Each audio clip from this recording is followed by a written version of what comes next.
تمہیں جو سلطنت ملی ہوئی ہے اس وقت کہ تمہاری بادشاہی ہے، جو چاہتے ہو تو وہ کام ہو جاتا ہے، اور کھانے پینے کے لیے کوئی مشقت تمہیں اٹھانی نہیں پڑتی، یہ ایسی سلطنت ہوگی کہ تمہیں کبھی پرانی نہیں ہوگی، یعنی کبھی یہ تم سے چھنے گی نہیں۔ تو میں تمہیں ایک ایسے درخت کا پتہ بتاتا ہوں۔ اب اس وقت حضرت آدم علیہ السلام کو یاد نہیں رہا کہ مجھے اس سے منع کیا گیا تھا، تو وسوسہ شیطان کا ڈال دیا گیا، شیطان نے ڈال دیا، اس کا نتیجہ ہوا فَأَكَلَا مِنْهَا، دونوں نے اس میں سے کھا لیا، یعنی حضرت آدم نے بھی اور حضرت حوا نے بھی۔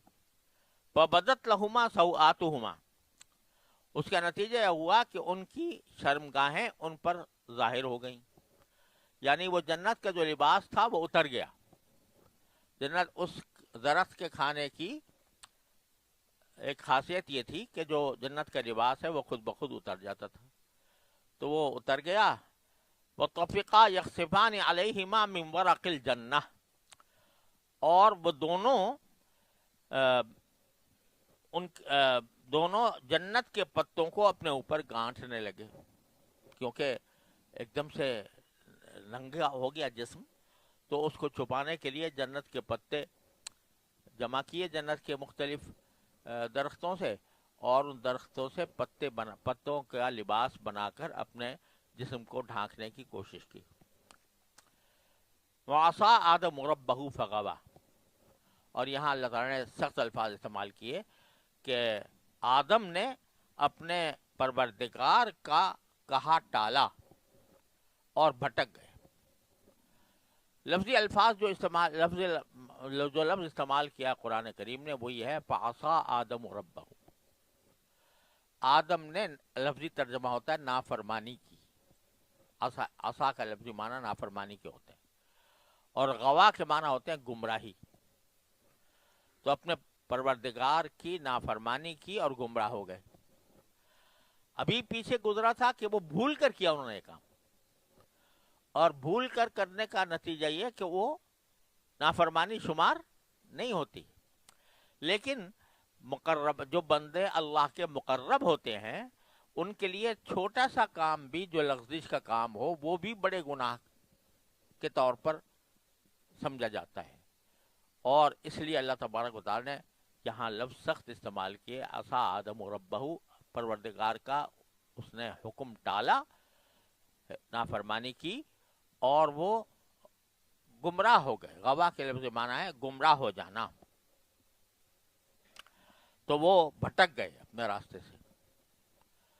تو یہ الفاظ اللہ تعالیٰ کا حق ہے کہ وہ کہیں آدم علیہ السلام کو، اور کسی اور انسان کو یہ حق نہیں پہنچتا کہ وہ اس قسم کے الفاظ حضرت آدم علیہ السلام کے لیے استعمال کرے، کیونکہ آدم علیہ السلام کے بارے میں یہ بات طے ہے کہ وہ اللہ کے نبی تھے، اور اللہ کے نبی سے کوئی نافرمانی، کھلی نافرمانی سرزد نہیں ہوتی، بھول چوک ہو سکتی ہے، ہم اس کو بھول چوک کہیں گے۔ اللہ تبارک و تعالیٰ اپنے نیک بندوں سے جو معمولی بھول چوک ہوتی ہے اس کو بھی ایک عتاب کی وجہ بنا دیتے ہیں، اس لیے کہ کہا گیا ہے حسنات الابرار سیئات المقربین، تو نیک لوگوں کے ہاں جو چیز حسنہ شمار ہوتی ہے، نیکی شمار ہوتی ہے، مقرب لوگوں کے لیے وہ گویا طرح سے برائی سمجھی جاتی ہے۔ تو اس لیے اللہ تعالیٰ نے یہاں پر یہ الفاظ استعمال کیے، لیکن تمام مفسرین فرماتے ہیں کہ کسی انسان کو یہ نہیں حق ہے کہ وہ یہ الفاظ حضرت آدم علیہ السلام کے لیے استعمال کرے بجز قرآن کریم کا ترجمہ کرنے کے لیے۔ جب ترجمہ کر رہا ہو تو بے شک استعمال کر لے، لیکن ویسے نہ کہے کہ وہ انہوں نے نافرمانی کی، حضرت آدم علیہ السلام نافرمانی کی۔ تو یہ، لیکن ساتھ ہی پھر فرمایا ثم اجتباہ ربہ، پھر ان کے پروردگار نے ان کو چن لیا، فتاب علیہ، اور ان کی توبہ قبول کی، ثم بہدا، اور ہدایت دے دی۔ یہاں یہ بات بھی یاد رکھنے کی ہے کہ سارا جو کچھ معاملہ ہو رہا تھا جنت میں ہو رہا تھا، اور ابھی عالم تکلیف شروع نہیں ہوا تھا. یعنی کسی انسان کے اوپر جو اللہ تعالیٰ کی طرف سے واجبات ہوتے ہیں یا محرمات ہوتے ہیں، تو واجبات کی ادائیگی اور محرمات سے اجتناب یہ عالم تکلیف سے تعلق ہے. جب انسان کو بندہ مکلف کر دیتا ہے کہ یہ کام کرنا تمہارے ذمہ ضروری ہے اور یہ کام، اس کام سے بچنا ضروری ہے، یہ سارا عالم تکلیف شروع ہوتا ہے دنیا سے. اور یہ جو کچھ ہوا یہ کہاں ہوا؟ جنت میں ہوا. تو عالم تکلیف میں آنے سے پہلے یہ سارے کام ہو گئے. اب اس میں اللہ تعالیٰ ان کو اگر ان کے کام کو عصیان فرمائے یا اس کو گمراہی فرمائے تو وہ ان کا حق ہے. لیکن ابھی تک زمین پر اترے نہیں تھے، اور نبوت اور رسالت جو ہوتی ہے وہ اہل زمین کے لیے ہوتی، اہل جنت کے لیے نہیں ہوتی کہ وہ وہاں پر نبی ہوں اور وہاں پر رسول ہوں اور وہاں پر پیغام دیں، وہاں پر دعوت دیں. تو یہ سارے انبیاء کرام کے جو وظائف ہیں وہ عالم تکلیف میں ہوتے ہیں جب زمین پر اتر جائیں گے. یہ سارا کچھ عالم تکلیف سے پہلے ہو گیا. اور جیسے میں پہلے بھی عرض کر چکا ہوں کہ یہ دکھانا تھا، ایک مظاہرہ تھا اس بات کا کہ جب دنیا میں جاؤ گے تو یہ شیطان تمہیں بہکائے گا، اور بہکانے کے نتیجے میں تمہیں کسی نہ کسی غلطی میں مبتلا کرے گا. اس وقت میں تمہیں کیا رویہ اختیار کرنا ہے یہ پہلے سکھا دیا گیا جنت میں. عالم تکلیف میں آنے سے پہلے جنت میں سکھا دیا گیا کہ یہ شیطان تمہارے ساتھ جا رہا ہے اور یہ تمہیں بہکائے گا، اور بہکانے کے نتیجے میں کبھی کبھی تم غلطی میں پڑ سکتے ہو. تو کیا کرو اس صورت میں؟ وہ یہ ہے کہ ہم ہی سے رجوع کرو، ہم ہی کو پکارو کہ ربنا ظلمنا انفسنا وان لم تغفر لنا وترحمنا لنکونن من الخاسرین. تو یہ سکھا کر بھیجا دنیا میں عالم تکلیف میں. تو اس لیے فرمایا ثم اجتباہ ربہ. جب یہ سارا کام ہو گیا، غلطی بھی ہو گئی، غلطی پر سرزنش بھی ہو گئی، شیطان کا بہکانا بھی ہو گیا، سارے کام ہو گئے اور توبہ بھی سکھا دی گئی، تو پھر ہم نے چن لیا ان کو. ثم اجتباہ ربہ، پروردگار نے ان کو چن لیا، اور چننے کے بعد کیا فتاب علیہ، تو ان کی توبہ بھی قبول کر لی، وہدا، اور آئندہ کے لیے ہدایت بھی دے دی کہ آئندہ کیا کرنا ہے، کس طرح دنیا کے اندر جانا ہے. اور پھر فرمایا قال اہبطا منہا جمیعا، تم دونوں کے دونوں اب نیچے اتر جاؤ زمین پر. یہاں ایک بات ذرا ذکر کرنے سے رہ گئی کہ یہاں پر ذکر جو ہو رہا ہے وہ آدم اور حوا علیہ السلام سب کا ہو رہا ہے، اور دونوں کا اکٹھا ذکر ہو رہا ہے کہ ان کو ہم نے جنت میں بھیجا، ان کو شیطان نے بہکایا، انہوں نے وہ کھا لیا. یہ ساری باتیں دونوں کے ساتھ ہو رہی ہیں. لیکن جہاں نفقے کا ذکر آیا کہ انا لک لا تجوع فیہا ولا تعرا، جب اس وقت میں جو فرمایا لا یخرجنکما من الجنت فتشقى، ایسا نہ ہو کہ تم دونوں کو جنت سے نکال دے اور تم مصیبت میں پڑ جاؤ. یہاں صرف آدم علیہ السلام کا ذکر ہے مشقت میں پڑنے میں، حوا علیہ السلام کا نہیں ہے. نکال تو دے گا دونوں کو، لیکن مشقت میں تنہا تم پڑو گے. یہ بتا دیا کہ جو رزق حاصل کرنے کی جو مشقت ہے وہ شوہر ہی اس کا مکلف ہے، بیوی اس کی مکلف نہیں ہے. ورنہ یہ کہہ سکتے تھے کہ تمہیں جنت سے نکال دے گا، تم دونوں مشکل میں پڑ جاؤ گے. دیکھیں مشکل میں تم پڑو گے کیونکہ بیوی کا نفقہ تمہارے ذمہ ہے، لہذا اس کا خرچہ برداشت کرنے کے لیے تمہیں محنت کرنی پڑے گی، روزگار تلاش کرنا پڑے گا. تو اس میں بتا دیا کہ نفقہ حاصل کرنا، روزگار تلاش کرنا یہ عورت کا کام نہیں ہے، یہ مرد کا کام ہے. فتشقى. اب آگے فرمایا کہ قال اهبطا منها جميعا، اتر جاؤ دونوں زمین کے اوپر. بعضکم لبعض عدو، تم میں سے کچھ لوگ دوسروں کے دشمن ہوں گے. یعنی جیسے شیطان نے یہاں دشمنی کی تمہارے ساتھ، دنیا کے اندر بھی دشمنی کرے گا. فَإِمَّا يَأْتِيَنَّكُم مِّنِّي ہُدًى، تو اب اس کے بعد اگر میری طرف سے تمہارے پاس کوئی ہدایت آئے گی تو جو کوئی میری ہدایت کی پیروی کرے گا فَمَنِ اتَّبَعَ ہُدَايَ فَلَا يَضِلُّ وَلَا يَشْقَىٰ، تو وہ نہ بہکے گا اور نہ گمراہ ہوگا، نہ کسی مشکل میں گرفتار ہوگا۔ یہاں مراد ہے آخرت کی مشکل، کہ جو شخص ہدایت کی پیروی کرے گا وہ آخرت کی کسی مشکل میں گرفتار نہیں ہوگا۔ ومن اعرض عن ذکری، اور جو میری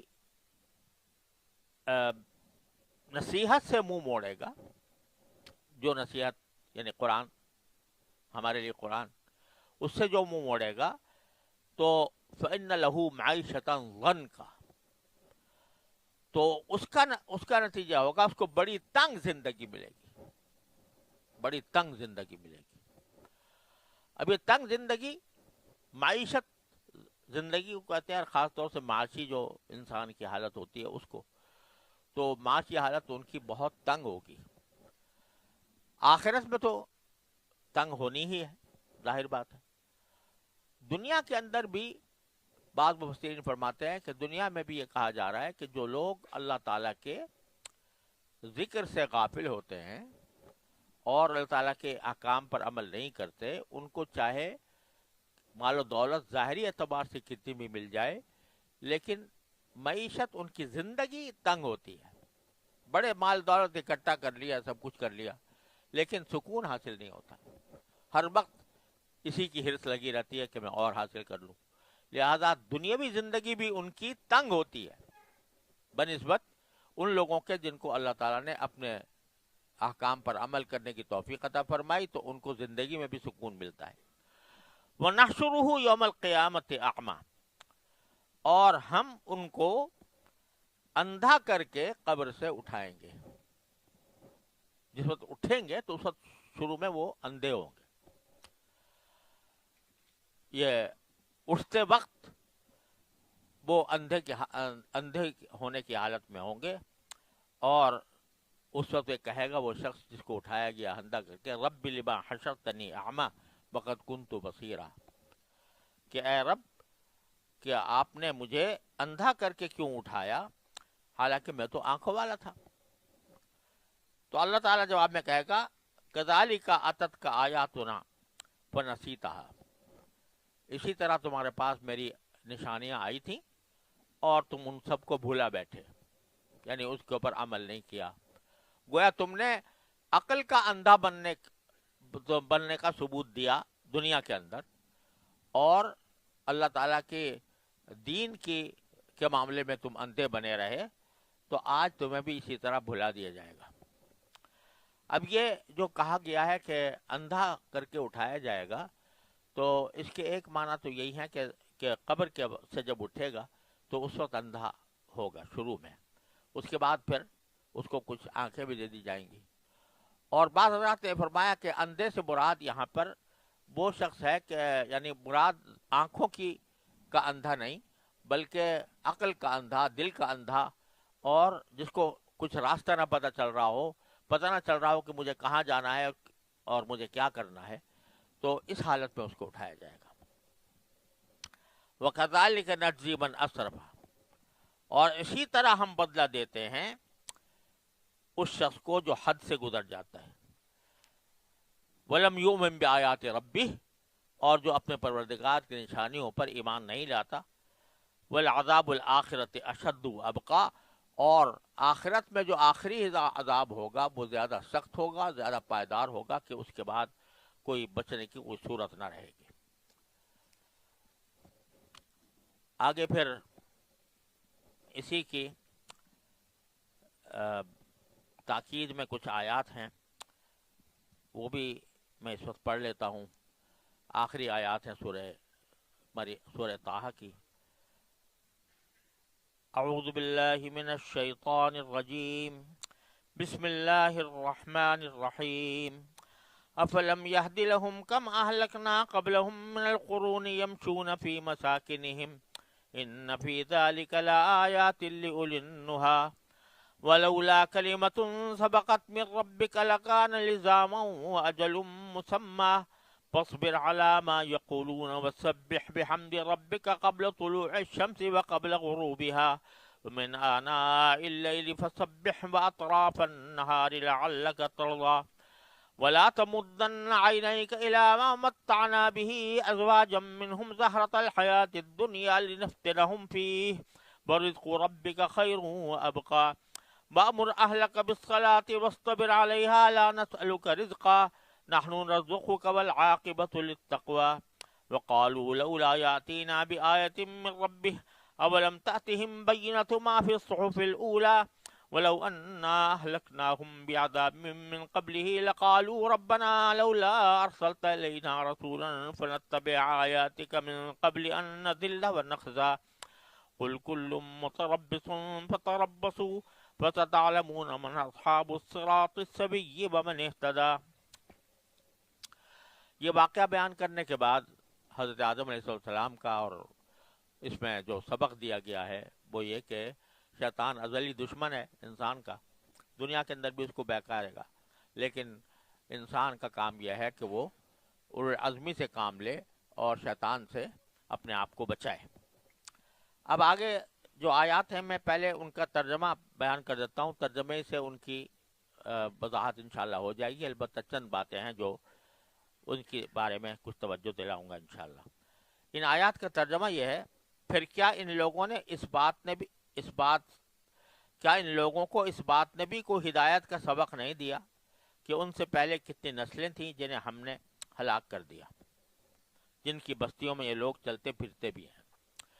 یعنی بتایا جا رہا ہے کہ اب یہ لوگ جو کہ قرآن کریم کا انکار کر رہے ہیں، نبی کریم صلی اللہ علیہ وسلم کی رسالت کا انکار کر رہے ہیں، ان کے سامنے انجام ہے ان قوموں کا جنہوں نے اپنے انبیاء کو جھٹلایا تھا اور بالآخر وہ تباہ و برباد ہو گئی تھی.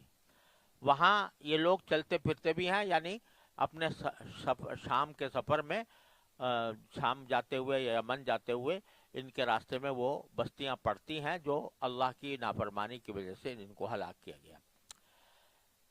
یقیناً جن لوگوں کے پاس عقل ہے ان کے لیے اس بات میں عبرت کے بڑے سامان ہیں، اور اگر تمہارے رب کی طرف سے ایک بات پہلے ہی طے نہ کر دی گئی ہوتی اور اس کے نتیجے میں عذاب کی ایک میعاد مقرر نہ ہوتی تو لازمی طور پر عذاب ان کو چمٹ چکا ہوتا. لہذا اے پیغمبر، یہ لوگ جو باتیں کرتے ہیں تم ان پر صبر کرو اور سورج نکلنے سے پہلے اس کے غروب سے پہلے اپنے رب کی تسبیح اور حمد کرتے رہو، اور رات کے اوقات میں بھی تسبیح کرو اور دن کے کناروں میں بھی، تاکہ تم خوش ہو جاؤ. اور دنیاوی زندگی کی اس بہار کی طرف آنکھیں اٹھا کر مت دیکھو جو ہم نے ان کافروں میں سے مختلف لوگوں کو مزے اڑانے کے لیے دے رکھی ہے، تاکہ ہم ان کو اس کے ذریعے آزمائیں. اور تمہارے رب کا رزق سب سے بہتر اور سب سے زیادہ ہے. اور اپنے گھر والوں کو نماز کا حکم دو اور خود بھی اس پر ثابت قدم رہو. ہم تم سے رزق نہیں چاہتے، رزق تو ہم تمہیں دیں گے، اور بہتر انجام تقوی ہی کا ہے. یہ لوگ کہتے ہیں کہ یہ نبی ہمارے پاس اپنے رب کی طرف سے کوئی نشانی کیوں نہیں لے آتے، بھلا کیا ان کے پاس پچھلے صحیفوں کے مضامین کی گواہی نہیں آ گئی؟ اور اگر ہم انہیں اس قرآن سے پہلے ان کو کسی عذاب سے ہلاک کر دیتے تو یہ لوگ کہتے کہ ہمارے پروردگار، آپ نے ہمارے پاس کوئی پیغمبر کیوں نہیں بھیجا تاکہ ہم ذلیل اور رسوا ہونے سے پہلے آپ کی آیتوں کی پیروی کرتے. اے پیغمبر، ان سے کہہ دو کہ ہم سب انتظار کر رہے ہیں، لہذا تم بھی انتظار کرو، کیونکہ ان قریب تمہیں پتہ چل جائے گا کہ سیدھے راستے والے لوگ کون ہیں اور کون ہیں جو ہدایت پا گئے ہیں. تو اس میں مشرکین مکہ سے چونکہ نبی کریم صلی اللہ علیہ وسلم کا واسطہ تھا تو اس میں یہ ہدایات آپ کو عطا کی گئی.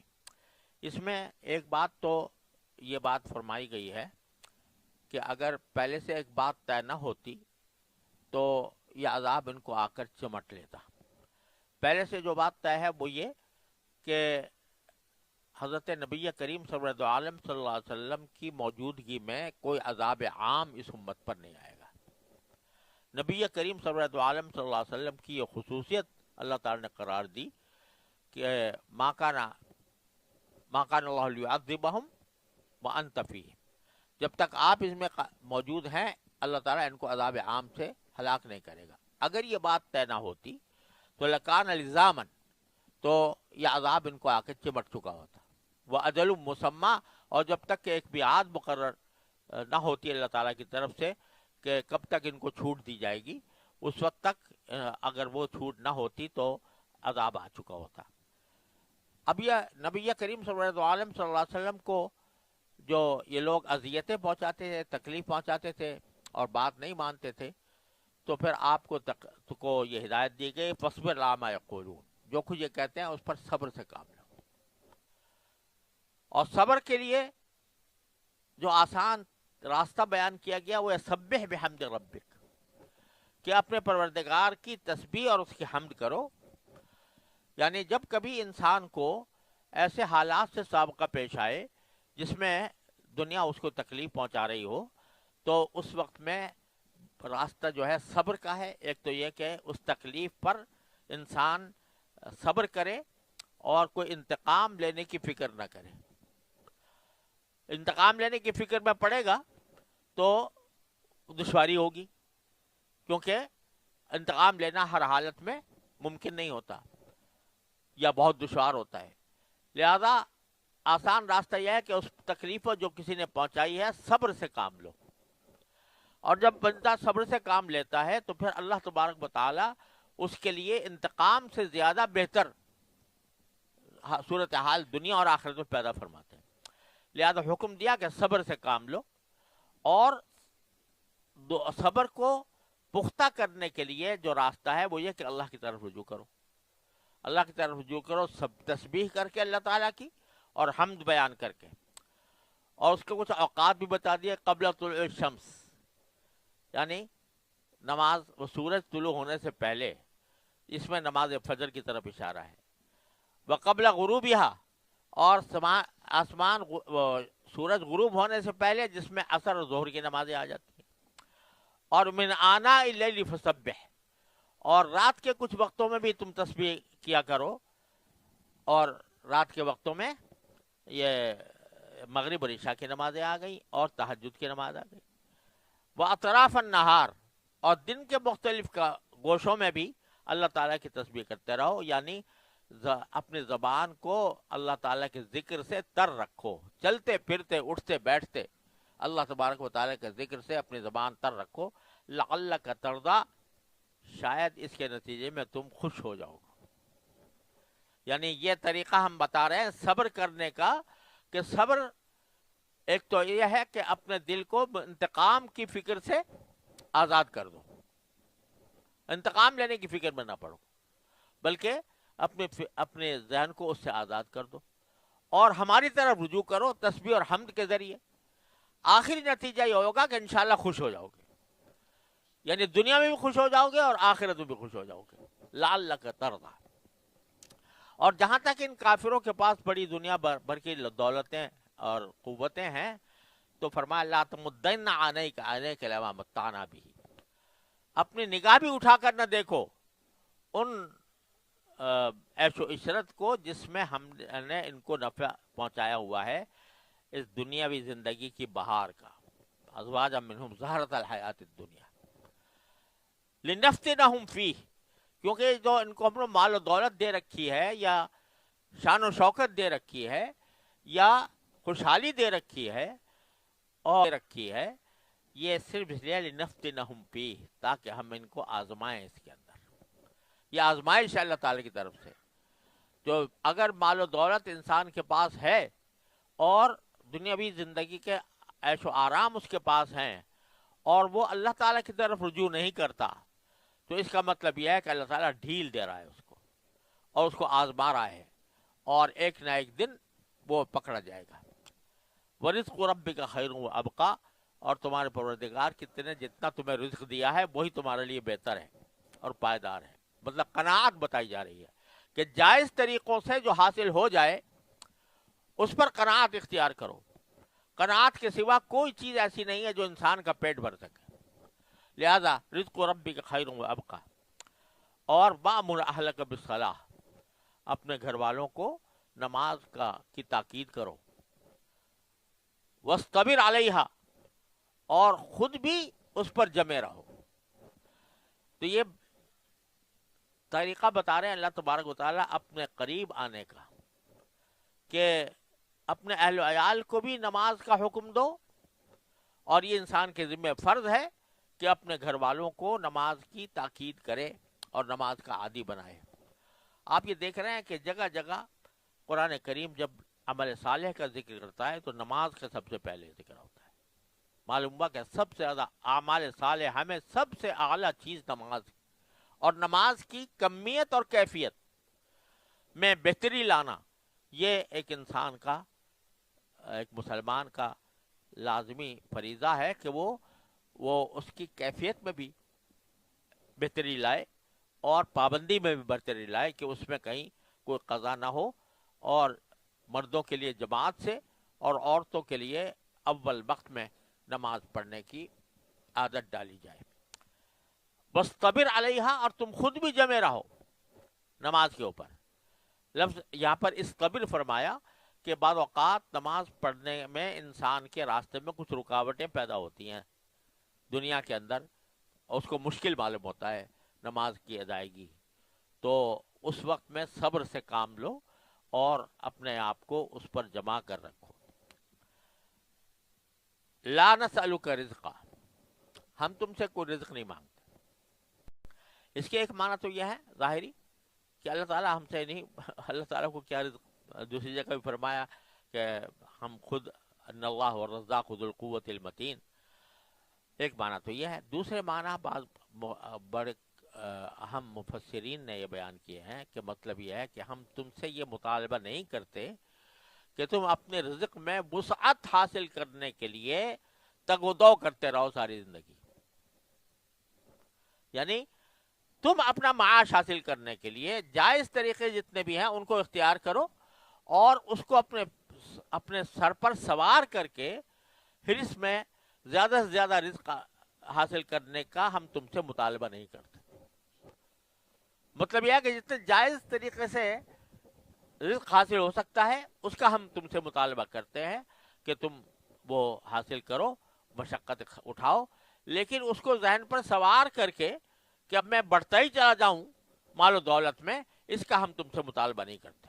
نحن نرزقک، جہاں تک رزق کا تعلق ہے ہم تمہیں دینے والے ہیں، تو تمہیں بقدر ضرورت رزق ہماری طرف سے ملتا رہے گا۔ والعاقبۃ للتقوی، اور آخری انجام جو ہے وہ تقوی کا ہے۔ اور وقالوا لولا یاتینا بآیۃ من ربہ، یہ مشرکین بعض اوقات یہ مطالبہ کرتے ہیں کہ کوئی معجزہ کیوں نہیں آتا پروردگار کی طرف سے ہمارے پاس۔ تو باری تعالیٰ فرماتے ہیں وَلَمْ تَأْتِهِمْ بَيِّنَةُ مَا فِي الصُّحُفِ الْأُولَى، کیا ان کے سامنے وہ پچھلے صحیفوں کے اندر جو مضامین آئے تھے ان کی گواہی نہیں آ گئی؟ یعنی پچھلے صحیفوں کے اندر یہ بتایا گیا تھا کہ آخر زمانے میں نبی کریم صلی اللہ علیہ وسلم تشریف لائیں گے، اور پھر آپ کے اوپر یہ قرآن نازل ہوگا، اور قرآن ایک معجزہ ہوگا براہ راست، لہذا یہ دلیل ان کے لیے کافی ہونی چاہیے۔ اور اگر فرمایا کہ وَلَوْ أَنَّا أَهْلَكْنَاهُمْ بِعَذَابٍ مِّن قَبْلِهِ، اگر قرآن نازل کرنے سے پہلے ہم ان کو عذاب میں گرفتار کر لیتے تو لقالو، تو یہ کہتے کہ ربنا لولا ارسلت الینا رسولا، ہمیں آپ کوئی پیغمبر کیوں نہیں بھیجا، فنتبع آیاتک، جس کے نتیجے میں ہم آپ کی آیتوں کی پیروی کرتے، من قبل ان نذل ونخزا، رسوا ہونے سے پہلے۔ یعنی یہ شکایت کرتے ہیں کہ ہمارے پاس کوئی پیغام پہنچانے والا تو آیا نہیں تھا، تو آپ نے ہمیں کیوں عذاب میں مبتلا کر دیا؟ تو ہم نے بھیج دیا، پیغام بھیج دیا، رسول کو بھیج دیا، قرآن بھیج دیا جو معجزہ ہے، تو اب ان کے پاس کوئی عذر باقی نہیں رہا۔